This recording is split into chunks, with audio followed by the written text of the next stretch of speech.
Hello दोस्तों, नमस्कार। Bhojpuri rocket में आपका स्वागत है। हम बात करने वाले हैं भोजपुरी का पावर स्टार पवन सिंह के बारे में और स्पेशल बर्थडे सॉन्ग के बारे में। आप लोग देख सकते हैं स्क्रीन पर पावर स्टार पवन सिंह के बर्थडे की तैयारी जोरों शोरों चल रही है।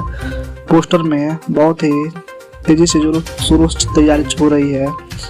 ये पोस्टर पटना में लगाया जा रहा है, बहुत सारे जिला में लगवाया जा रहा है पोस्टर। और ये पोस्टर गढ़ाई फिल्म से लगवाया जा रहा है और इसे लगवा रहे हैं गढ़ाई फिल्म का मालिक सोनू यादव।